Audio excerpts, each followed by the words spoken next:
नाम विष्णु है। मैं कामरूप में एक पुरानी पत्रिका के संपादक हूं और यह कहानी मेरे सामने घटित हुई थी, या शायद मैंने इसके टुकड़े सुने थे, इकट्ठा किए थे और अब आपको पूरी सच्चाई सुनाना चाहता हूं, क्योंकि आनंदेश की कहानी सिर्फ एक व्यक्ति की नहीं है, वह हर उस इंसान की कहानी है जो अपनी सीमाओं से परे जाना चाहता है। साधक आनंदेश का मन कभी एक जगह पर ठहरा नहीं। जब मैंने पहली बार उसे देखा तो वह कामरूप के एक छोटे से मंदिर के पास बैठा था, हाथों में माला पकड़े हुए, लेकिन उसकी आंखें कहीं और थीं। उसके चेहरे पर एक अजीब शांति थी, या शायद वह शांति नहीं बल्कि एक तरह की बेचैनी थी जो गहराई से उसे खोखला कर रही थी। आनंदेश को विद्या थी, बहुत सारी विद्या थी। उसके पास प्राचीन ग्रंथों का ज्ञान था, मंत्रों का उच्चारण करने का कौशल था और साधना की एक ऐसी गहराई थी जो कम लोगों में होती है। वह रातों भर जप करता, दिन में ध्यान लगाता और अपनी देह को कष्ट देता जैसे वह किसी दुश्मन को दंड दे रहा हो। उसके शरीर पर राख के निशान होते, उसकी आंखों के नीचे गहरे काले धब्बे होते और उसके होंठ हमेशा किसी मंत्र को दोहराते रहते। लेकिन इसके बावजूद उसके भीतर एक खालीपन था, एक ऐसा खालीपन जो विद्या से नहीं, मंत्रों से नहीं और साधना से भी नहीं भरा जा सकता था। विष्णु भाई, एक दिन वह मेरे पास आया। उसकी आवाज शांत थी, लेकिन उसमें एक उदासी थी। क्या तुम्हें लगता है कि यह सब, यह जीवन, यह शरीर, यह दुनिया सिर्फ एक बंधन है? मैंने उससे पूछा कि वह आखिर क्या चाहता है। उसका जवाब था मुक्ति। लेकिन वह जिस तरह मुक्ति के बारे में बात कर रहा था वह सामान्य मुक्ति नहीं थी। वह ऐसी मुक्ति की बात कर रहा था जहां शरीर छूट जाए लेकिन आत्मा अभी भी बंधी रहे, बंधी हुई किसी इच्छा से, किसी वासना से, किसी अधूरी चाह से। कामरूप के एक पुराने गुरु थे, गुरु त्रिलोचन। वे बहुत दिनों पहले के साधक थे और वे आनंदेश को चेतावनी दिया करते थे। आनंदेश, गुरु त्रिलोचन ने एक बार मुझे बताया जब मैं उनसे मिलने गया था, जो देह को छोड़ता है वह हमेशा वापस नहीं आता। यह सिर्फ एक कहावत नहीं है, यह एक सत्य है जिसे हजारों साल पहले जाना गया था। गुरु की आंखें दूरदर्शी थीं, जैसे वे भविष्य को देख रहे थे। देह छोड़ने का मतलब है कि तुम एक ऐसे रास्ते पर चल रहे हो जहां से वापसी असंभव हो सकती है, क्योंकि जब देह खाली हो तो वहां भटकी हुई अन्य आत्माएं भी आ सकती हैं और वे उस देह को अपने लिए एक घर समझ सकती हैं। लेकिन आनंदेश ने गुरु की चेतावनी को हल्के में लिया।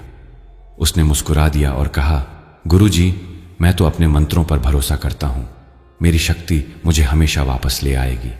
गुरु त्रिलोचन ने कुछ कहने के लिए मुंह खोला, लेकिन फिर बंद कर दिया।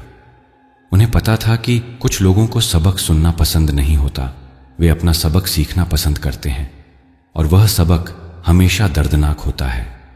उस समय मेरे लिए आनंदेश की यह बेपरवाही कोई अजीब बात नहीं लगी।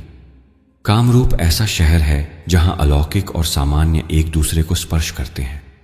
यहां हर गली में कोई साधक है, हर कोने में कोई रहस्य है। मैंने सोचा कि आनंदेश भी एक और साधक है जो अपनी जिद में अंधा हो गया है, लेकिन मैं गलत था।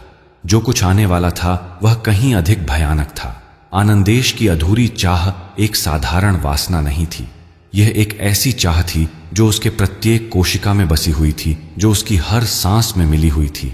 वह एक स्त्री को चाहता था, एक ऐसी स्त्री जो उसके साधन से परे थी, जो उसके मंत्रों और विद्या से परे थी, और वह स्त्री उसके लिए अप्राप्य थी क्योंकि वह किसी और की पत्नी थी। रात को जब आनंदेश अपनी गुफा में बैठता तो वह इसी स्त्री के बारे में सोचता।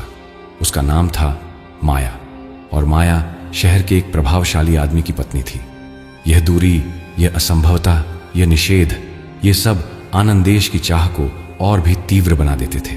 एक दिन आनंदेश ने मुझसे एक अजीब सवाल पूछा, विष्णु भाई, क्या तुम्हें लगता है कि मन की शक्ति सब कुछ कर सकती है? यदि मैं सही तरीके से साधना करूं तो क्या मैं अपनी आत्मा को अपनी देह से मुक्त कर सकता हूं? मैंने उससे पूछा कि वह ऐसा क्यों सोच रहा है, लेकिन वह मेरी नजरों से बच गया और कहा कि यह सिर्फ एक सैद्धांतिक सवाल है। लेकिन यह सैद्धांतिक नहीं था, यह एक योजना थी, एक ऐसी योजना जो उसके सारे साधन को, उसकी सारी विद्या को एक भयानक उद्देश्य की ओर ले जाने वाली थी। आनंदेश को एक गुप्त ग्रंथ मिल गया था। उसने मुझे कभी सीधे नहीं बताया, लेकिन मैंने अनुमान लगा लिया। वह ग्रंथ था देह बंधक विधान, और उस विधान में लिखा था कि कैसे कोई साधक अपनी आत्मा को अपनी देह से अलग कर सकता है और किसी दूसरे स्थान पर भेज सकता है। यह विद्या अत्यंत खतरनाक थी और आनंदेश ने इसमें पूरी तरह डूब जाने का फैसला कर लिया था। जब मैंने यह जाना तो मैं गुरु त्रिलोचन के पास गया। गुरु अब बहुत बूढ़े हो गए थे, लेकिन उनकी आंखें अभी भी तीव्र थीं। गुरुजी, मैंने कहा, क्या हम आनंदेश को रोक सकते हैं? गुरु ने एक लंबी सांस ली। विष्णु, कुछ आत्माएं अपनी नियति से लड़ते हैं, लेकिन कुछ उसे गले लगाते हैं। आनंदेश दूसरी श्रेणी में है। अब सिर्फ एक ही रास्ता है, प्रार्थना और भी सावधानी। सावधानी? मैंने पूछा। हाँ, गुरु ने कहा, क्योंकि जब आनंदेश का साधन पूरा हो जाएगा तो वह सिर्फ एक व्यक्ति की कहानी नहीं रहेगा। वह एक चेतावनी होगी, एक ऐसी चेतावनी जो काम रूप में सदा के लिए रहेगी। लेकिन तब तक बहुत देर हो चुकी थी। आनंदेश अब अपने साधन की ओर आगे बढ़ चुका था और कोई भी उसे रोक नहीं सकता था। आनंदेश को वह ग्रंथ कहाँ से मिला, यह बात आज तक किसी को पता नहीं चली। कुछ कहते हैं कि वह एक तांत्रिक बाजार में एक पुरानी दुकानदार से खरीदा गया था। कुछ कहते हैं कि यह उसके एक गुरु की निजी संपत्ति थी जिसे वह चोरी से ले गया। और कुछ जो इस शहर की अंधविश्वासी मान्यताओं में विश्वास करते हैं कहते हैं कि यह ग्रंथ खुद उसके पास आया था, कि किसी भटकी हुई आत्मा ने ही उसे यह विद्या दी थी। लेकिन मेरे विचार में यह तीसरा विचार सबसे ज्यादा सच लगता है। जब मैंने आनंदेश को पहली बार उस ग्रंथ के साथ देखा तो उसकी आंखें एक अलग ही तरह की चमक से दमकती हुई थीं। वह गुफा के एक कोने में बैठा था और उसके पास एक पुरानी खस्ता किताब थी जिसके पन्ने पीले और फटे हुए थे, लेकिन उसके हाथ इतने सावधानी से उन पन्नों को छू रहे थे जैसे वह कोई सबसे कीमती चीज पकड़े हुए हो। देह बंधक विधान, उसने मेरे सामने शीर्षक पढ़ा और फिर उसने मुझे इस ग्रंथ के बारे में बताना शुरू किया। ग्रंथ के अनुसार मानव शरीर और मानव आत्मा दो अलग चीजें हैं। शरीर को आत्मा की आवश्यकता होती है जीवित रहने के लिए, लेकिन आत्मा को शरीर की कोई आवश्यकता नहीं होती। एक योग्य और शक्तिशाली साधक सही मंत्रों और सही समय के साथ अपनी आत्मा को अपने शरीर से अलग कर सकता है और इसे कहीं और भेज सकता है। और जब तक मंत्र की शक्ति बनी रहती है तब तक वह दूर से अपने शरीर को नियंत्रित कर सकता है या कम से कम इसे सुरक्षित रख सकता है। लेकिन आनंदेश ने कहा, ग्रंथ में एक बात और लिखी है। उसने पन्ने पलटे और एक मंद कारुणिक आवाज में पढ़ा, आत्मा इच्छित देह तक जा सकती है पर अपनी देह की रक्षा स्वयं करनी होगी। जो देह खाली छूट जाए वह किसी और की चाह का घर बन सकती है। भटकी हुई आत्मा, अधूरी इच्छा का भूत या कोई ऐसा साधक जो वापस नहीं आ सका, वह सब देह को अपने घर के रूप में ले सकते हैं। रक्षा के बिना कोई भी अस्तित्व नहीं रहेगा। मैंने आनंदेश की ओर देखा। उसका चेहरा फीका पड़ गया था, लेकिन उसकी आंखें अभी भी दृढ़ थीं। क्या तुम समझते हो यह क्या कह रहा है? मैंने पूछा। हाँ, वह बोला, यह कहता है कि मुझे अपनी देह की रक्षा करनी होगी। मंत्रों की एक परत, एक ऐसी परत जो किसी को भी अंदर आने से रोक दे। तो मैं यह कर सकता हूं। मैं पर्याप्त रूप से शक्तिशाली हूं। आनंदेश, मैंने कहा, और मेरी आवाज अब कांप रही थी, यह विद्या भयानक है। अगर कुछ गलत हो गया तो फिर कुछ गलत नहीं होने दूंगा, वह बोला, और उसकी आवाज में एक ऐसा निर्णय था जो सब कुछ समाप्त कर देता है। उसके बाद के दिन आनंदेश ने अपने साधन को एक नया दिशा दे दी। वह अब सामान्य मंत्रों का जाप नहीं करता था। वह हर रात एक नए मंत्र को दोहराता, एक नए ऋचा को सीखता और एक नई विधि को अपनाता था। मैं उसके पास जाता और उसके साधन को देखता। वह अब माला नहीं पकड़ता था, बल्कि उसके हाथों में हड्डी के माले होते थे और उसके चारों ओर राख के बड़े वृत्त होते थे। वह अपने शरीर को और भी अधिक कष्ट देने लगा। उसके शरीर पर छाले पड़ गए, उसकी आंखें अधिक गहरी हो गईं और उसके होंठ इतने सूख गए कि वे फटने लगे। लेकिन उसकी दृढ़ता कभी नहीं टूटी। प्रत्येक रात वह एक नए मंत्र के साथ सो जाता और प्रत्येक सुबह वह उसी मंत्र को जागते ही दोहराना शुरू करता। गुरु त्रिलोचन को जब इसका पता चला तो वह बेहद चिंतित हो गए।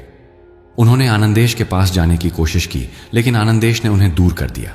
गुरुजी, आनंदेश ने कहा, मैं आपके कहे हुए रास्ते पर नहीं चलूंगा। मेरा रास्ता अलग है और मेरा निर्णय अटल है। समय बीतता रहा, महीने आए और गए। आनंदेश का शरीर और भी अधिक क्षीण हो गया। वह अब एक साधारण इंसान नहीं दिख रहा था, बल्कि एक भूत जैसा लगता था। एक ऐसा भूत जो अभी भी जीवित है, लेकिन जीवन को छोड़ने के लिए तैयार हो रहा है। और फिर अमावस की रात आ गई। उस रात को जब पूरा कामरूप अंधकार में डूबा हुआ था, आनंदेश अपनी गुफा में बैठा था। मैंने बाद में यह सब सुना था गुरु त्रिलोचन और अन्य लोगों से जो उस रात के करीब थे। आनंदेश ने एक बड़ा मंत्र वृत्त तैयार किया था। उसमें संस्कृत के जटिल मंत्र लिखे थे और उसके चारों ओर तांत्रिक चिन्ह बने थे। उसने अपने शरीर को पूरी तरह से नंगा कर दिया और अपने पूरे शरीर पर राख लगा दी। फिर वह इस वृत्त के बीचों बीच बैठ गया। जब आधी रात का घंटा बजा तो आनंदेश ने मंत्र का उच्चारण शुरू किया। उसकी आवाज शुरू में कमजोर थी, लेकिन धीरे धीरे तेज होती चली गई। पड़ोस के लोगों ने कहा कि उन्हें रात के बीचों बीच एक अजीब आवाज सुनाई दी थी। एक ऐसी आवाज जो आनंदेश की नहीं थी, बल्कि किसी अन्य चीज की थी, कोई अलौकिक चीज की थी। मंत्र पढ़ते हुए आनंदेश का शरीर कंपाने लगा। उसकी आंखें उलट गईं और उसके मुंह से झाग निकलने लगा। और फिर एक पल के लिए पूरी दुनिया स्थिर हो गई। कुछ लोग कहते हैं कि उस पल उन्होंने एक प्रकाश देखा था जो आनंदेश के शरीर से निकल रहा था। कुछ कहते हैं कि उन्होंने एक चीख सुनी थी, एक ऐसी चीख जो किसी मानव की नहीं थी। और कुछ कहते हैं कि हवा एक पल के लिए बिल्कुल शांत हो गई थी, जैसे पूरी प्रकृति अपनी सांस रोक रही थी। लेकिन मैं जानता हूं कि उस पल क्या हुआ था। आनंदेश की आत्मा उसके शरीर से मुक्त हो गई थी। जब सुबह हुई तो आनंदेश का शरीर अभी भी उसी जगह पर पड़ा था, लेकिन अब वह बिल्कुल निर्जीव दिख रहा था। उसकी छाती में सांस थी, उसके हृदय में धड़कन थी, लेकिन उसकी आंखें खाली थीं। एक शरीर बचा था, लेकिन कोई जान नहीं। और उसी समय दूसरी ओर माया की बिस्तर पर एक अजीब घटना हुई। माया को एक अजीब सपना आया। उसने बाद में बताया कि उसने देखा कि एक आत्मा उसके कमरे में आई थी और वह हल्की, वजनहीन और अजीब सुखद थी। और फिर वह नहीं जानती कि क्या हुआ। वह सब कुछ भूल गई थी, लेकिन जब वह जागी तो उसके पति को पता चल गया कि कुछ गलत था। माया अब वही नहीं थी। उसके शब्द अलग थे, उसकी गति अलग थी और उसकी आंखें एक अजीब ज्ञान से भरी हुई थीं। और उसी समय आनंदेश का शरीर जाग गया। यह था देह त्याग मंत्र, विध्वंसकारी, अकल्पनीय और अपरिवर्तनीय। कोई नहीं जानता था कि आने वाले दिनों में क्या होना था, लेकिन एक चीज निश्चित थी, आनंदेश का साधन पूरा हो गया था और अब असली परिणाम दिखने वाले थे। अमावस की रात को जब आनंदेश का साधन पूरा हुआ तो विष्णु, मैं उसके पास नहीं था। मैं अपने घर में सो रहा था, लेकिन मेरी नींद शांतिपूर्ण नहीं थी। मुझे एक अजीब सपना आया, एक ऐसा सपना जिसमें हजारों आवाजें सुनाई दी, हजारों छायाएं घूमती दिखीं और एक एकल शक्तिशाली ऊर्जा मेरे चारों ओर घूमती प्रतीत हुई। सुबह जब मैं जागा तो गुरु त्रिलोचन ने मुझे बुलवाया। जब मैं उनके पास पहुंचा तो मैंने देखा कि वे बहुत घबराए हुए हैं। उनकी आंखें लाल थीं, जैसे उन्होंने पूरी रात नहीं सोई थी। विष्णु, उन्होंने कहा, आनंदेश का साधन पूरा हो गया। मैंने आधी रात को शक्ति को महसूस किया, लेकिन अब हम केवल देख सकते हैं कि क्या होता है। मैं तुरंत आनंदेश की गुफा की ओर दौड़ा। जब मैं वहां पहुंचा तो मेरा दिल बैठ गया। आनंदेश का शरीर पड़ा था, बिल्कुल वैसा ही जैसा मैंने कल्पना की थी। वह हल्के से सांस ले रहा था, लेकिन उसकी आंखें खुली थीं, लेकिन खाली। वह एक सोए हुए आदमी की तरह नहीं दिख रहा था, बल्कि वह ऐसा लग रहा था जैसे उसका अस्तित्व ही अभी किसी दूसरी जगह पर था। मैंने उसके कंधे को हिलाया। आनंदेश, आनंदेश, मैंने चिल्लाया, लेकिन उसकी कोई प्रतिक्रिया नहीं आई। उसका शरीर पूरी तरह से निष्क्रिय था, जैसे एक कठपुतली। वह दिन और उसके बाद के कई दिन एक अस्पष्ट अवधि थी। आनंदेश का शरीर गुफा में पड़ा रहा और गुरु त्रिलोचन ने सुनिश्चित किया कि उसे भोजन और पानी दिया जाए। लेकिन हम सब जानते थे कि वह शरीर अब कोई साधारण शरीर नहीं था। वह एक ऐसा शरीर था जिसमें दूसरी कोई चीज रह रही थी या कोई चीज नहीं रह रही थी, सिर्फ एक खालीपन। लेकिन असली कहानी तो दूसरी जगह पर घट रही थी। माया के घर में एक बहुत अलग कहानी चल रही थी। माया एक सुंदर महिला थी, लगभग 30 के दशक में, और उसके पति राजकुमार शहर के एक प्रभावशाली व्यापारी थे। वे एक बड़े घर में रहते थे जिसमें सब कुछ सुविधाजनक और महंगा था। लेकिन जैसा कि अक्सर होता है, बाहर की चमक के पीछे एक दुर्भाग्यपूर्ण सच छिपा हुआ था। राजकुमार एक क्रूर आदमी थे। वे माया को हराते थे, उसे नीचा दिखाते थे और उसके साथ एक पशु की तरह व्यवहार करते थे। माया के जीवन में कोई खुशी नहीं थी, कोई आशा नहीं थी, सिर्फ एक लंबी पीड़ा थी। और शायद यही कारण था कि जब आनंदेश की आत्मा माया की ओर आकर्षित हुई तो यह इतनी आसानी से उसके शरीर में प्रवेश कर सकी। उस रात माया को एक अजीब सपना आया। उसने बाद में मुझे बताया था और उसकी आवाज़ बिल्कुल शांत थी, जैसे वह किसी और व्यक्ति के बारे में बात कर रही हो।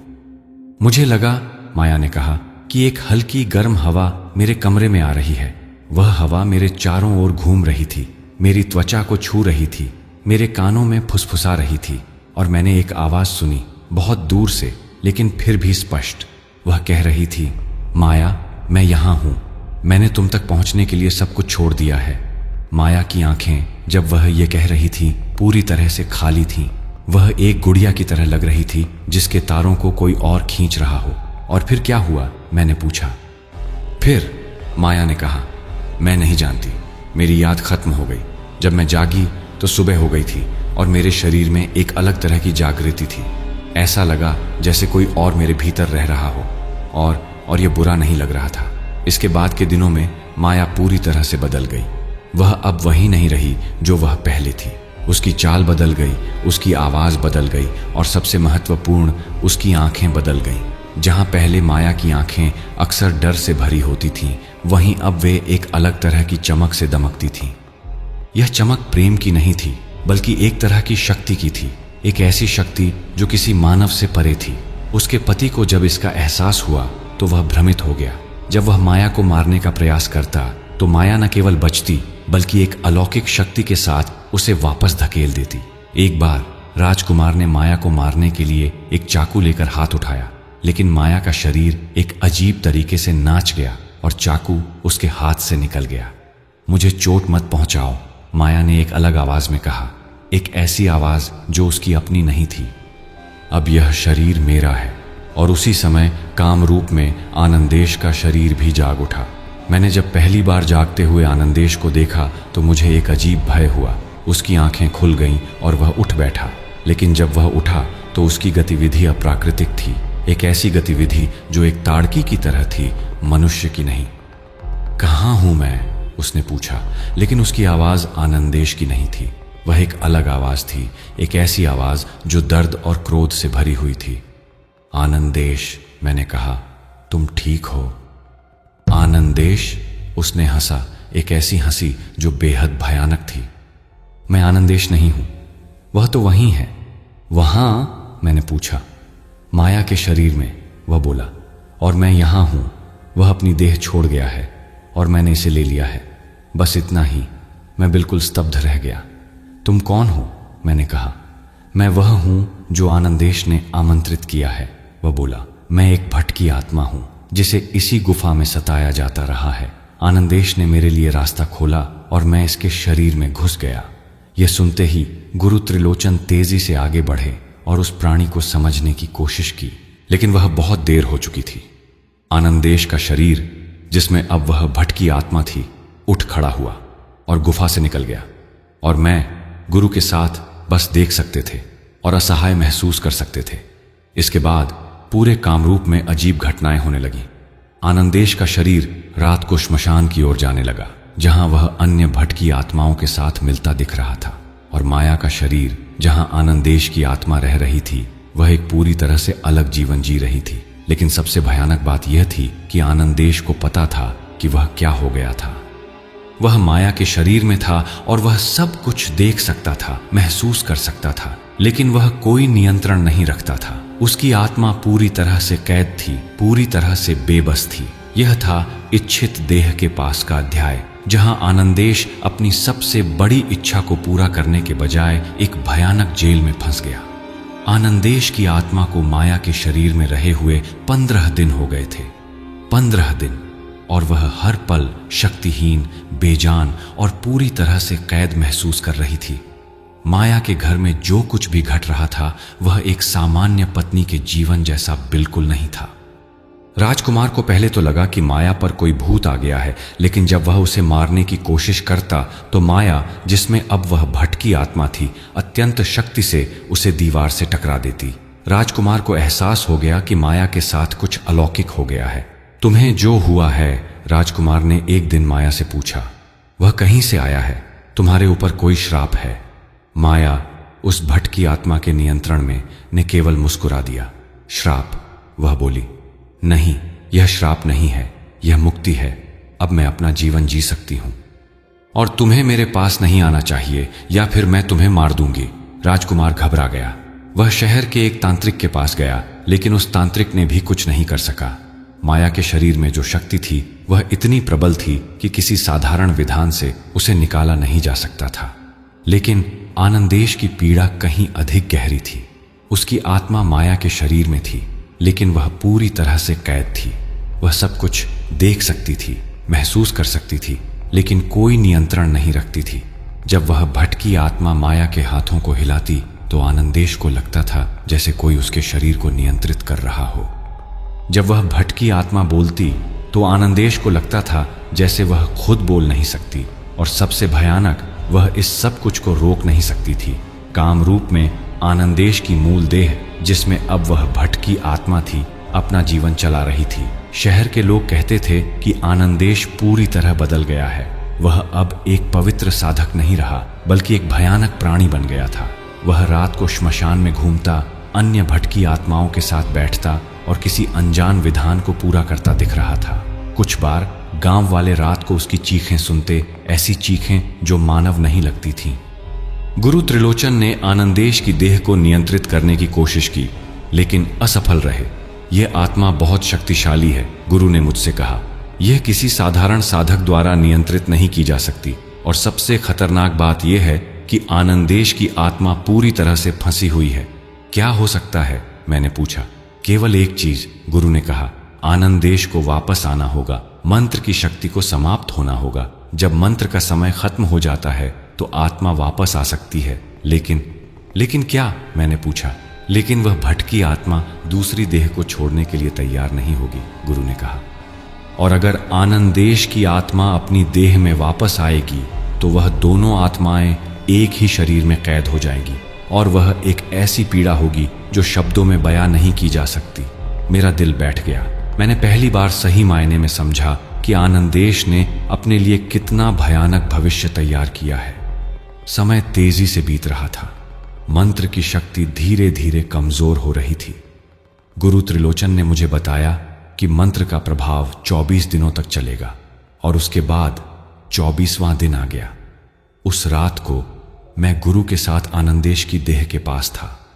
वह देह जिसमें अब वह भटकी आत्मा थी, पूरी तरह से अशांत दिख रही थी। उसके शरीर में एक तरह की कंपी थी, जैसे कि दो चीजें एक ही स्थान पर लड़ाई कर रही हों। यह हो रहा है, गुरु ने कहा। आनंदेश की आत्मा वापस आ रही है। क्या हम कुछ कर सकते हैं? मैंने पूछा। नहीं, गुरु ने कहा, यह एक प्राकृतिक प्रक्रिया है। मंत्र ने जो बांधन बनाया था वह अब टूट रहा है। आनंदेश की आत्मा वापस खींच जा रही है। और फिर मध्य रात्रि के ठीक समय आनंदेश का शरीर एक विकृत चीख के साथ उठ गया। उसके शरीर से एक प्रकार की ऊर्जा निकलने लगी, एक ऐसी ऊर्जा जो दो भागों में बंटी हुई थी। एक ओर से आनंदेश की आत्मा निकल रही थी, जो कि एक हल्के शुद्ध प्रकाश की तरह दिख रही थी, और दूसरी ओर से वह भटकी आत्मा निकल रही थी, जो कि एक काले घने धुएं की तरह थी। उसके बाद दोनों आत्माएं शरीर के अंदर ही रह गईं, और वहां एक ही देह के अंदर दोनों आत्माएं कैद हो गईं। आनंदेश की चीख उस रात इतनी भयानक थी कि पूरे काम रूप में लोगों की नींद उड़ गई। कुछ लोगों ने कहा कि उन्होंने एक आत्मा को चीखते हुए सुना था, ऐसी चीख जो पीड़ा, अफसोस और आशा की कमी से भरी हुई थी। जब सुबह हुई तो आनंदेश का शरीर अभी भी उसी गुफा में पड़ा था, लेकिन अब वह पूरी तरह से बदल गया था। उसकी आंखें एक अलग रंग की हो गई थीं, बिल्कुल काली, जैसे दो गहरे कुएं। और जब वह बोलता तो दो आवाजें एक साथ सुनाई देती थीं, एक आनंदेश की और एक उस भटकी आत्मा की। क्या हुआ? मैंने पूछा। आनंदेश ने धीरे से बोलना शुरू किया। मैं वापस आ गया, उसने कहा, लेकिन वह भी यहां है। हम दोनों एक ही शरीर में कैद हैं, और हम एक दूसरे को नष्ट नहीं कर सकते, क्योंकि हम एक ही शरीर को शेयर करते हैं। यह कितने समय तक चलेगा? मैंने पूछा। जब तक यह शरीर जीवित रहेगा, आनंदेश ने कहा।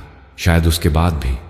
यह था लौटने की घड़ी, जहां आनंदेश अपनी देह में वापस आ तो गया, लेकिन वह अब अकेला नहीं था। वह एक अनंत काल के लिए एक भटकी आत्मा के साथ कैद हो गया। और इसी समय माया के शरीर में भी एक परिवर्तन हुआ।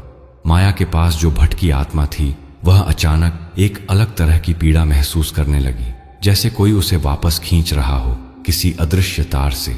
और जब वह भटकी आत्मा वापस गई तो माया की असली आत्मा जाग गई। माया को अचानक होश आया कि 15 दिन कहाँ गए।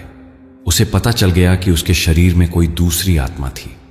और सबसे भयानक, उसे पता चल गया कि उसके शरीर में अभी भी आनंदेश की आत्मा का एक अंश बचा है।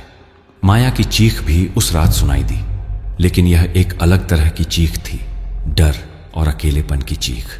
अब 3 लोग अपने अपने जेलों में कैद थे। आनंदेश एक भटकी आत्मा के साथ अपने शरीर में, माया अपने शरीर में आनंदेश की आत्मा के एक अंश के साथ। और वह भटकी आत्मा दोनों जगह खींचती हुई पूरी तरह से विभाजित माया अपने घर में एकांत में खड़ी थी। उसके पति राजकुमार काम पर गए थे और नौकरानी रसोई में थी। माया बिल्कुल अकेली थी और उस अकेलेपन में वह एक ऐसी सच्चाई का सामना करने वाली थी जो उसकी सारी समझ को उलट देगी। वह अपने शयन कक्ष की ओर गई। हाथ कांप रहे थे, उसकी सांसें तीव्र थीं और जब वह दर्पण के सामने खड़ी हुई तो उसे जो कुछ दिखा वह सब कुछ गलत था। चेहरा तो उसका ही था, होंठ उसके ही थे, लेकिन आंखें किसी और की थीं। यह संभव नहीं, माया ने फुसफुसाते हुए कहा। यह एक भ्रम है। लेकिन जब वह अपने चेहरे को हाथ से छुआ तो महसूस हुआ कि उसकी त्वचा अलग थी। यह ठंडी, कठोर और अजीब तरह की थी। ऐसी लगता था जैसे किसी ने उसकी त्वचा को एक पर्दे से ढक दिया हो जिसके नीचे कुछ और छिपा हुआ था। उसके हाथों की गति भी बदल गई थी। जब वह अपनी बाहों को हिलाता तो वह हल्का फुल्का, अचिरी तरीके से हिलते थे। ऐसा लगता था जैसे कोई अदृश्य शक्ति उसके शरीर को नियंत्रित कर रही हो। आनंदेश, माया ने आवाज में पूछा, क्या तुम वहां हो? कोई जवाब नहीं आया, लेकिन माया को एक अलग तरह की आवाज सुनाई दी, न कि बाहर से बल्कि अंदर से। यह एक कानाफूसी थी, दूर दराज की लेकिन स्पष्ट।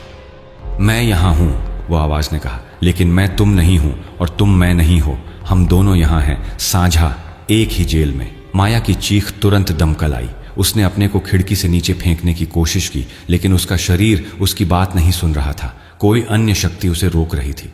तुम मुझे मार सकती हो, आनंदेश की आत्मा ने कहा, लेकिन तुम अपने को भी मारोगी, क्योंकि हम अब एक ही शरीर शेयर करते हैं। तुम मेरी मृत्यु की कामना कर सकती हो, लेकिन तुम्हारी अपनी मृत्यु भी साथ आएगी।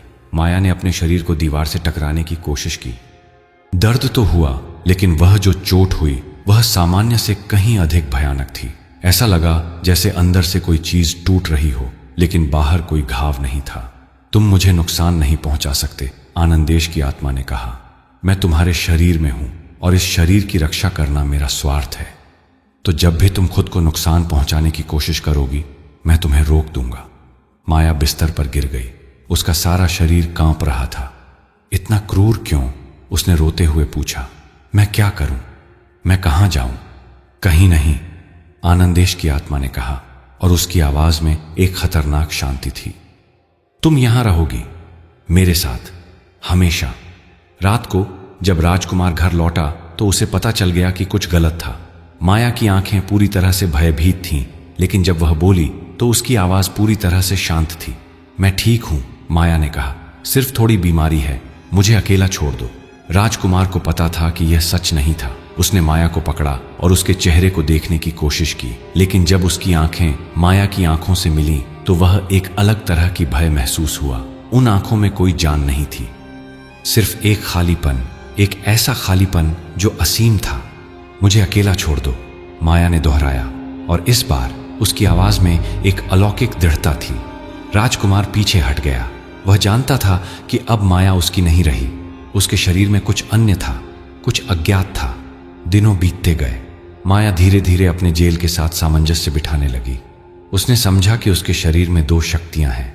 आनंदेश की आत्मा जो दिन के समय मजबूत होती है, उसकी अपनी आत्मा जो रात को मजबूत होती है दिन में।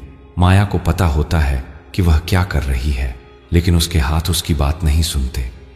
रात को वह अपने शरीर को नियंत्रित कर सकती है, लेकिन आनंदेश की आत्मा उसके मन को सता रही होती है। और सबसे भयानक बात यह है कि वह दोनों एक दूसरे से बात कर सकते हैं, एक स्पष्ट लगातार संवाद। यह कोई बाहरी आवाज नहीं है, बल्कि एक आंतरिक कानाफूसी है जो कभी बंद नहीं होती। कभी कभी रात को माया अपने दर्पण के सामने खड़ी होती है और अपनी आंखों में उस अन्य आत्मा को देखने की कोशिश करती है, लेकिन वह कभी उसे देख नहीं पाती। आत्मा अदृश्य है, लेकिन वह बहुत वास्तविक है। मुझे माफ करो, माया ने एक बार आनंदेश से कहा।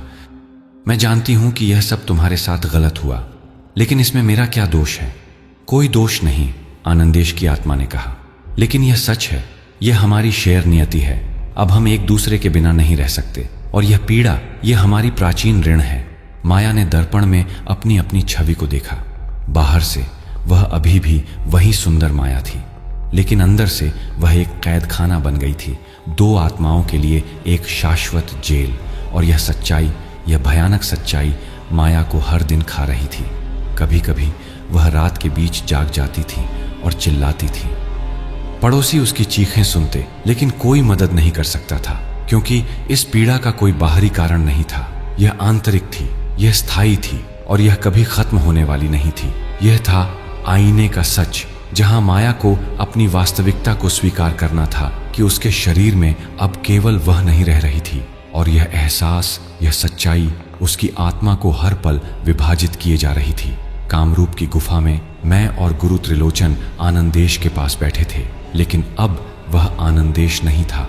वह एक ऐसा प्राणी था जिसमें दो आत्माएं थीं, दो चेतनाएं थीं, और दोनों ही आपस में लड़ रही थीं। उसकी आंखें हमेशा बदली हुई थीं, कभी काली, कभी नीली, कभी शांत, कभी पूरी तरह से क्रूर। बताओ, गुरु ने कहा, तुम्हारे साथ क्या हो रहा है? आनंदेश की आत्मा ने जवाब दिया, गुरुजी, मैं यहां हूं, लेकिन मैं अकेला नहीं हूं। एक अन्य आत्मा भी मेरे साथ है, और यह आत्मा, यह बहुत पुरानी है, बहुत प्राचीन है। यह आत्मा कौन है? मैंने पूछा। इस बार एक अलग आवाज निकली, एक अलग कंपन, एक अलग भय। मैं कोई नहीं, वह आत्मा ने कहा। मैं किसी का नाम नहीं हूं। सदियों पहले मैं एक साधक था जो अपनी देह से निकला और कभी वापस नहीं आ सका। मैं हजारों देहों में घूमता रहा, लेकिन कभी संतोष नहीं मिला। हर बार जब मैं किसी देह में प्रवेश करता, मैं उसे खोखला बना देता, और फिर मैं बाहर निकल जाता, क्योंकि मैंने सीखा था कि अगर मैं किसी देह में बहुत लंबे समय तक रहता तो मैं स्वयं को नष्ट कर दूंगा। तो फिर तुम यहां कैसे रहे? गुरु ने पूछा। क्योंकि, वह भटकी आत्मा ने कहा, आनंदेश की आत्मा मेरे साथ है, वह मुझे रोक रही है। हम दोनों एक दूसरे को कैद में रख रहे हैं, और यह संतुलन, यह भयानक है। गुरु त्रिलोचन ने गहरी सांस ली। यह तो वास्तव में एक भयानक स्थिति है, उन्होंने कहा। दो आत्माएं, एक ही देह, एक दूसरे की शक्ति को संतुलित करते हुए, लेकिन यह संतुलन कितने समय तक चलेगा? जब तक यह देह जीवित रहेगी, आनंदेश की आत्मा ने कहा, और शायद उसके बाद भी, क्योंकि दोनों आत्माएं अब एक दूसरे से बंधी हुई हैं। अगर एक मर जाए तो दूसरी भी मर जाएगी। यह सुनते ही गुरु त्रिलोचन की आंखें बंद हो गईं। यह विनाशकारी है, उन्होंने कहा, और सबसे पीड़ादायक। मैं यह सब सुन रहा था और मुझे एहसास हो रहा था कि अब क्या होने वाला था। गुरु ने अपने ग्रंथों को खोला। उन्होंने एक पुरानी किताब निकाली जिसका नाम था आत्मा और देह का संविधान। गुरु इसे पढ़ते थे और अपनी बुजुर्ग उंगलियों से पन्ने पलटते थे। मैंने एक चीज पढ़ी है, गुरु ने आखिरकार कहा। जब दो आत्माएं एक देह को शेयर करती हैं तो उन्हें एक चुनाव के सामने लाया जाता है। वे अपने बीच एक सौदा कर सकते हैं, एक ऐसा सौदा जो दोनों को कुछ शांति दे सकता है। क्या सौदा? मैंने पूछा। देह का सौदा, गुरु ने कहा। वह सौदा जिसमें दोनों आत्माएं यह निर्णय लेती हैं कि कौन देह को नियंत्रित करेगा, कब। उदाहरण के लिए, आनंदेश की आत्मा दिन में शासन कर सकती है और भटकी आत्मा रात में। लेकिन उसके बाद? मैंने पूछा। उसके बाद, गुरु ने कहा, वे अपनी इच्छाओं का सौदा भी कर सकते हैं। देह क्या करेगी, क्या नहीं करेगी, यह तय कर सकते हैं। आनंदेश की देह, जिसमें दोनों आत्माएं थीं, एक लंबी चुप्पी में डूब गई, और फिर धीरे धीरे एक बातचीत शुरू हुई। यह कोई साधारण बातचीत नहीं थी। यह एक ऐसी बातचीत थी जो शरीर के भीतर हो रही थी, जहां दोनों आत्माएं एक दूसरे से अपनी शर्तें रख रही थीं। अगर तुम दिन में शासन करो, भटकी आत्मा ने कहा, तो मुझे रात की अनुमति दो। मुझे वह चीजें करने दो जो मैं करना चाहती हूं, लेकिन रात में तुम क्या करोगी? आनंदेश की आत्मा ने पूछा। तुम इस देह को नुकसान पहुंचाओगी, तुम इसे श्मशान में ले जाओगी।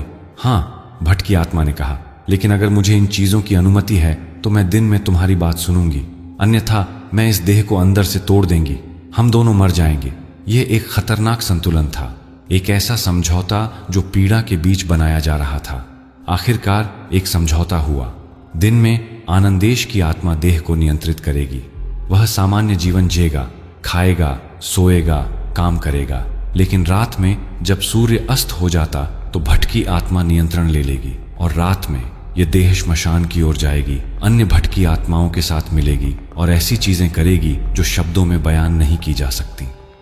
लेकिन एक शर्त, आनंदेश की आत्मा ने कहा, तुम इस देह को किसी को चोट नहीं पहुंचाओगी, तुम किसी को मार नहीं पाओगी, अन्यथा पूरा शहर हमारे पीछे आ जाएगा।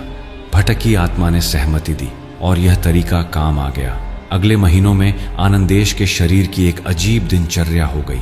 दिन में यह एक साधारण इंसान की तरह व्यवहार करता। लोग उसे देखते और सोचते कि वह ठीक हो गया है, लेकिन उसकी आंखों में कुछ गहरा बदल गया था, कुछ हमेशा के लिए टूट गया था। रात को जब अंधकार आता तो यह देह किसी अन्य प्राणी में रूपांतरित हो जाता। वह श्मशान की ओर दौड़ता, जहां अन्य भट्ट की आत्माएं उसकी प्रतीक्षा करती थीं। लेकिन आनंदेश की आत्मा वहां भी मौजूद थी। वह अंदर से देख रही थी, महसूस कर रही थी, लेकिन वह कोई नियंत्रण नहीं रखती थी। और यह अज्ञानता, यह असहायता, यह पीड़ा आनंदेश के साथ हर पल थी। गुरु त्रिलोचन ने मुझसे कहा, विष्णु, यह दीर्घकालिक नहीं चल सकता। यह संतुलन धीरे धीरे टूटेगा और जब यह टूटेगा तो यह विस्फोट होगा। दोनों आत्माएं एक दूसरे को खा जाएंगी। तो क्या होगा? मैंने पूछा। मृत्यु, गुरु ने कहा। यह देह मर जाएगी और जब यह मरेगी तब क्या होगा यह कोई नहीं जानता। शायद दोनों आत्माएं स्वतंत्र हो जाएंगी, शायद वे हमेशा के लिए एक दूसरे के साथ भटकती रहेंगी। यह था देह का सौदा, जहां आनंदेश और वह भट्ट की आत्मा अपनी शर्तें तय करते हैं, अपनी नियति के साथ समझौता करते हैं। लेकिन यह समझौता शांति नहीं लाता, यह सिर्फ एक और भयानक रूप में पीड़ा लाता है। वह दिन आ गया जब मैंने पहली बार आनंदेश के चेहरे पर एक अलग तरह की शांति देखी। यह शांति नहीं थी, लेकिन यह एक तरह की आत्मसमर्पण थी, एक ऐसी मुक्ति जो पीड़ा के साथ आती है। आनंदेश अब नियमित रूप से शहर में घूमने लगा। वह बाजार जाता, लोगों से मिलता और एक सामान्य जीवन जीने का नाटक करता। लेकिन जो कोई भी उसे ध्यान से देखता, उसे पता चल जाता कि यह नाटक है। आनंदेश बदल गया है, लोग कहते। हाँ, बाजार में एक दुकानदार ने कहा, वह पहले एक पवित्र साधक था, अब वह कुछ अलग है। आनंदेश हंसता, एक ऐसी हंसी जो दोनों आत्माओं की थी, एक आवाज से लेकिन दो भावनाओं से। दिन के समय जब आनंदेश अपनी स्वयं की आत्मा के नियंत्रण में होता तो वह अधिक शांत, अधिक आत्मग्रस्त होता। वह कम बोलता, अधिक देखता। उसकी आंखें हमेशा दूर की ओर देखती रहती थीं, जैसे वह कोई अदृश्य चीज को ढूंढ रहा हो। लेकिन शाम को जैसे जैसे सूर्य अस्त होता, उसमें एक परिवर्तन आता। उसकी आंखें अधिक गहरी हो जाती, उसकी गति तेज हो जाती, और जब रात पूरी तरह अंधकार में डूब जाती तो वह एक पूरी तरह अलग प्राणी बन जाता। वह श्मशान की ओर दौड़ता, उसकी पदचाप भाग दौड़ भरी होती, उसकी सांसें तेज होती। जब वह वहां पहुंचता तो अन्य भट्ट की आत्माएं उसका स्वागत करती थीं। यह एक अलौकिक अनुष्ठान था जिसमें नृत्य होता, गीत होता और ऐसी भाषा होती जो मानव नहीं थी। कुछ रातों में गांव वाले आनंदेश की चीखें सुनते। यह चीखें इतनी भयानक होती थीं कि हर कोई अपने घरों के दरवाजे बंद कर लेता, लेकिन कोई भी इसमें हस्तक्षेप नहीं करता। सब लोग जानते थे कि अब आनंदेश कोई साधारण मानव नहीं था। माया के साथ भी कुछ समान था। दिन में वह एक सुंदर शांत पत्नी थी, रात को वह कुछ अलग होती। उसकी आंखें बदल जाती, उसकी आवाज बदल जाती, और भीतर दो आत्माएं एक दूसरे के साथ लड़ती रहती थीं। राजकुमार अब माया के करीब नहीं जाता। वह जानता था कि यह माया नहीं थी, यह कुछ अन्य था, कुछ असुरक्षित। एक दिन मैं माया को मिलने गया। मैंने सोचा कि शायद मैं उसकी मदद कर सकता हूं। जब मैं उसके घर पहुंचा तो माया एक अकेले कमरे में बैठी थी, खिड़की से बाहर देख रही थी। उसका चेहरा प्रशांत था, लेकिन उसकी आंखें दर्द से भरी थीं। विष्णु भाई, माया ने मुझे देखा। तुम आ गए। माया, तुम्हें क्या हुआ? क्या हम कुछ कर सकते हैं? माया ने एक लंबी सांस ली। विष्णु भाई, मैं एक ऐसी स्थिति में हूं जिसमें कोई समाधान नहीं है। मेरे शरीर में एक अन्य आत्मा है और वह आत्मा, वह बहुत अकेली है, बहुत पुरानी है, और जब वह मेरे शरीर को नियंत्रित करती है तो मैं बस देखती हूं, कोई नियंत्रण नहीं। लेकिन दिन में? मैंने पूछा। दिन में मैं यहां हूं, माया ने कहा, लेकिन मैं जानती हूं कि रात क्या होगी। मैं जानती हूं कि मेरा शरीर कहां जाएगा, क्या करेगा, और यह जानकारी यह मुझे खा रही है। मैं चुप रह गया। क्या कहूं? यह तो एक ऐसी स्थिति थी जिसमें सहानुभूति भी व्यर्थ थी। क्या तुम्हारा और आनंदेश के शरीर में जो आत्मा है उसके बीच कोई संपर्क है? मैंने पूछा। माया ने कहा, हाँ, कभी कभी रात में जब दोनों आत्माएं मुक्त होती हैं तो वे एक दूसरे को महसूस करती हैं, जैसे कोई अदृश्य तार उन्हें जोड़ता है, और उस पल में मेरे शरीर में आनंदेश की आत्मा की गूंज सुनाई देती है। और तुम्हारी अपनी आत्मा? मैंने पूछा। मेरी अपनी आत्मा? माया ने दोहराया। विष्णु भाई, अब मेरी अपनी आत्मा कहाँ है? वह विभाजित हो गई है। अर्धांश यहाँ है, अर्धांश वहाँ, और मैं एक अधूरी चीज हूं। मेरा दिल टूट गया। मैंने इसी को तो सबसे ज्यादा भयानक समझा। यह एक ऐसा जीवन था जो जीवन नहीं था। यह एक ऐसा अस्तित्व था जो अस्तित्व नहीं था। यह सिर्फ प्रतीक्षा थी, मृत्यु की प्रतीक्षा। हफ्तों बीतते गए, महीने बीतते गए। आनंदेश की देह कमजोर होने लगी। दो आत्माओं के बीच निरंतर लड़ाई ने शरीर को क्षीण कर दिया। कुछ दिन आनंदेश को खाना भी याद नहीं रहता। कभी कभी रात भर श्मशान में खड़ा रहता और दिन भर सो जाता। लोग कहते थे आनंदेश मर रहा है, लेकिन वह सिर्फ धीमे धीमे मर रहा था। गुरु त्रिलोचन ने मुझसे कहा, विष्णु, यह अब लंबे नहीं चल सकता। यह देह जल्द ही नष्ट हो जाएगी, और जब ऐसा होगा तब एक और बड़ा संकट खड़ा हो जाएगा। क्या संकट? मैंने पूछा। जब दो आत्माएं एक साथ मर जाती हैं, गुरु ने कहा, तो वे अलग अलग दिशाओं में नहीं जा सकती। वे एक दूसरे को पकड़ रहती हैं, और जो आत्माएं एक दूसरे को पकड़ती हैं वे कभी भी शांति नहीं पाती हैं। वे शाश्वत काल के लिए भटकती रहती हैं। यह एक ऐसी नियति थी जो शब्दों में भी पूरी तरह व्यक्त नहीं की जा सकती। यह था बाहर का जीवन, जहां आनंदेश और माया अपने शरीरों को शेयर करते थे, अपने दिनों को विभाजित करते थे और एक अलग तरह की अनंत पीड़ा में जीते थे। यह जीवन नहीं था, बल्कि एक शाश्वत मृत्यु की प्रक्रिया थी, और यह बाहर का जीवन अब भी बहुत समय तक चलना था। मैं विष्णु हूं, और यह कहानी बताने का समय अब आ गया है जब सब कुछ खत्म हो जाता है। लेकिन खत्म होना यहां एक अजीब शब्द है, क्योंकि कुछ चीजें कभी खत्म नहीं होती। आनंदेश की मृत्यु एक साधारण मृत्यु नहीं थी। वह एक ऐसी मृत्यु थी जो 3 साल तक खींची। उन 3 सालों में वह आनंदेश एक एक दिन छीज गया। उसके शरीर की त्वचा पीली पड़ गई, उसकी हड्डियां दिखने लगीं, और उसकी आंखें एक अलग ही दर्द से भरी रहीं। लेकिन सबसे अजीब बात यह थी कि वह जीवित रहा। दो आत्माओं का संघर्ष, उनका संतुलन उसे जीवित रखता रहा। जब तक आनंदेश की आत्मा चाहती वह नहीं मर सकता था। जब तक भटकी आत्मा चाहती वह नहीं मर सकता था। लेकिन रात रात को मुझे उसकी चीखें सुनाई देती थीं। कब तक? वह चिल्लाता। कब खत्म होगा यह सब? और कोई जवाब नहीं आता, सिर्फ एक अलौकिक चुप्पी। गुरु त्रिलोचन का निधन हुआ एक ठंडी सर्दियों की सुबह। उन्होंने मुझसे अंतिम बार कहा, विष्णु, जब आनंदेश मरेगा तो यह कहानी खत्म नहीं होगी। यह सिर्फ एक नई शुरुआत होगी। कैसी शुरुआत? मैंने पूछा। उन लोगों के लिए जो देह छोड़ने की कोशिश करेंगे, गुरु ने कहा, क्योंकि गुरुजी, वह ग्रंथ अभी भी है, वह विद्या अभी भी मौजूद है, और जब तक वह ग्रंथ मौजूद है तब तक कोई न कोई इसे खोज लेगा, और वह भी आनंदेश की तरह पीड़ा भोगेगा। गुरु की बातें मेरे मन में गहरी उतर गईं। अंतिम दिन आया। आनंदेश की देह बिल्कुल खत्म हो गई थी। वह अब एक कंकाल जैसा दिख रहा था। लेकिन जब मैंने उसके चेहरे को देखा तो मुझे 2 आत्माओं की पीड़ा एक साथ दिखाई दी। विष्णु भाई, आनंदेश की आत्मा ने बहुत धीमी आवाज में कहा। मैंने अब समझा। क्या समझा? मैंने पूछा। मैंने समझा कि देह छोड़ना कितना आसान है, लेकिन देह वापस पाना कितना असंभव है। मैं जो माया को चाहता था वह मेरी मृत्यु का कारण बना, और उसे भी मेरी उपस्थिति ने बर्बाद कर दिया।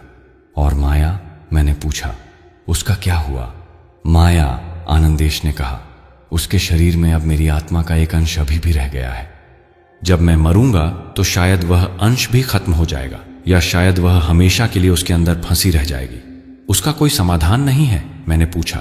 नहीं, आनंदेश ने कहा, कुछ चीजें समाधान के परे हैं, कुछ चीजें केवल पीड़ा के साथ ही रहती हैं। उसी रात आनंदेश की देह मर गई, न कि किसी बीमारी से, न कि किसी चोट से, बस छोड़ दिया।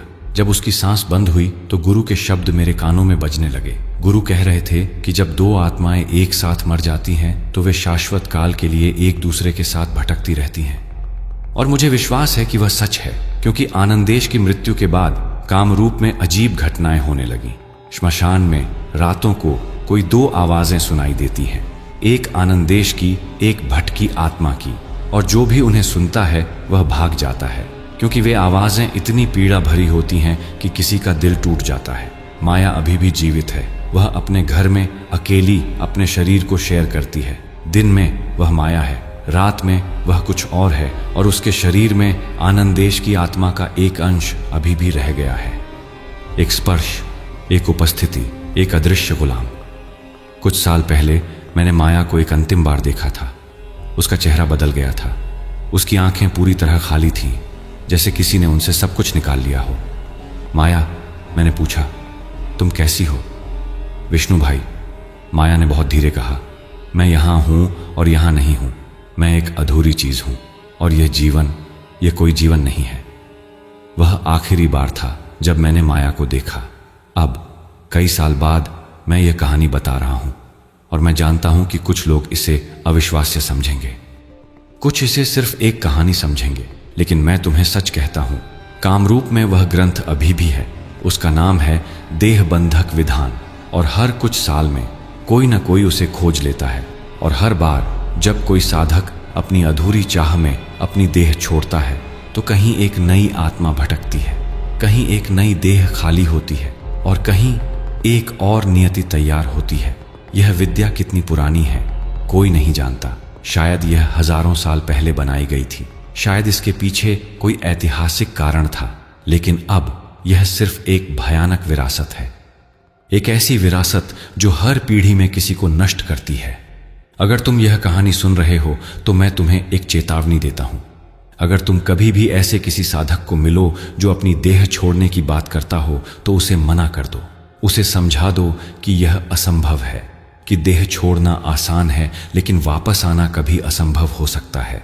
क्योंकि यह जो विद्या है यह कोई आशीर्वाद नहीं है, यह एक श्राप है।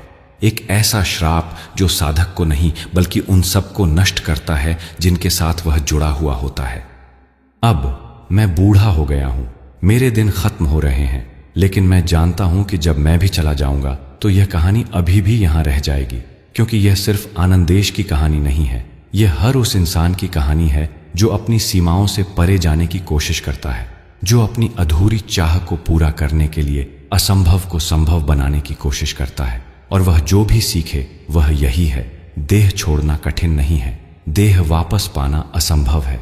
और जब आत्मा अपनी देह से मुक्त हो जाती है तो कहीं ना कहीं किसी और जगह कोई भटकी आत्मा उस खाली देह को अपना घर बना लेती है, और असली मालिक हमेशा के लिए कैद हो जाता है, हमेशा के लिए देह बंधक बन जाता है। यह है अंतिम बोध, यह है सच्चाई। और यह सच्चाई, यह भय, यह पीड़ा, यह सदा के लिए कामरूप की रातों में रह जाएगी, जहां कहीं किसी श्मशान में दो आत्माएं अभी भी अपनी अनंत यातना में भटक रही हैं।